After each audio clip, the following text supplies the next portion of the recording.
صاحب بھی اسی حوالے سے کچھ عوام کو اعتماد میں لیں گے. چاند رات ہے, چاند رات پہ فیول پیٹرول بم نہ پھینک دیا جائے, اس کا بھی خطرہ ہے. میرے جو مہمانان موجود ہیں میں ان کا تعارف کرواتی ہوں.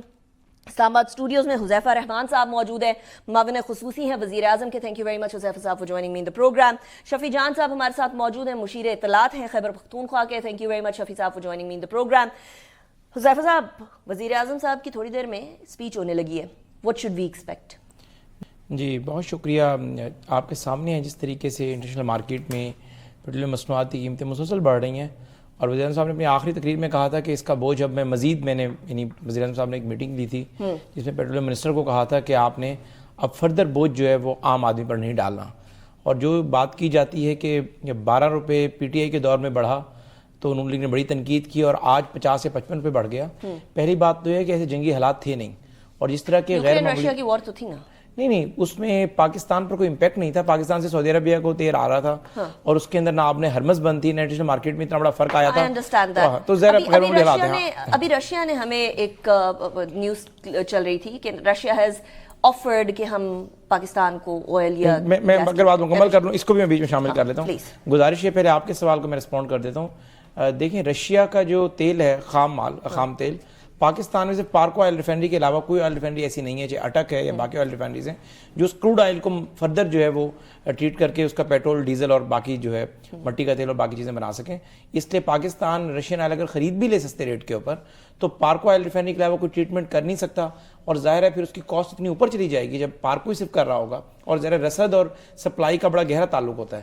اگر آپ کی سپلائی اور ڈیمانڈ کا فرق آ جائے تو لامحالہ ظاہر قیمتیں پھر پاکستان کے اندر بڑے مسائل کا سامنا ہوگا. تو اس لیے یہ کہنا ہے کہ ہم رشیا سے لے سکتے ہیں.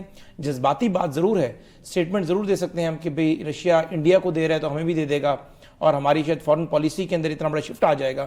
بانی تحریک صاحب کے دور میں بھی بات آپ نے سننے کو ملی تھی, لیکن اس کا یہ فیزیبلٹی ہے ہی نہیں کہ پاکستان رشیا سے لے اور اس پر مکمل ریلائی کر سکے. لیکن پچھلے 4 سال میں یہ فیزیبلٹی ڈیولپ تو کی جا سکتی تھی نا. اگر خان صاحب کے زمانے میں یہ بات ہو ہی رہی تھی کہ رشیا سے آئل امپورٹ کرنا ہے, تو اب آپ لوگوں کو تقریباً 4 سال ہونے کو آئے ہیں, وہ پچھلی پی ڈی ایم 1 ملا کر آپ لوگ اس طرح کی کوئی ریفائنری ڈال تو سکتے تھے کہ اگر ان کیس کو مڈل ایسٹ کے اندر گڑبڑ ہو ہی جائے تو we could do something about. میں گزارش یہ کروں, پہلی بات تو پارکو آئل ریفائنری واحد آئل ریفائنری ہے جو 50% پاکستان کے پاس اس کے شیئر ہیں, 51%, اور تقریباً اتنے ہی شیئر جو ہے وہ ہم نے ایک جو ہے ہمارے برادر ملک کے پاس ہیں.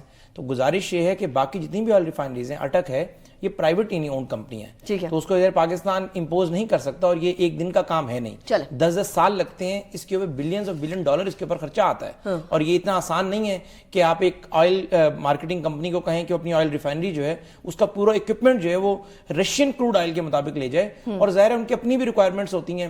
اب جس طریقے سے اٹک آئل ریفائنری ہے اس کا اپنا ایک ڈیمانڈ ہوگی, پارکو اس کا اپنا ایک طریقہ کار ہوگا. I understand your point of view. شفیع جان صاحب, ابھی اس طرح کی سچویشن کے اندر ہم لوگوں کے پاس صرف ایک ہی طریقہ کار ہے, اور وہ یہ ہے کہ یا تو ہم بیک ڈور ڈپلومیسی کریں, اور بیک ڈور ڈپلومیسی کر کے گلف ممالک اور ایران کے اندر معاملات کو سیٹل کرنے کی کوشش کریں, کیونکہ اسرائیل اور یو ایس تو بیک ڈاؤن کرتے ہوئے نظر نہیں آ رہے ہیں.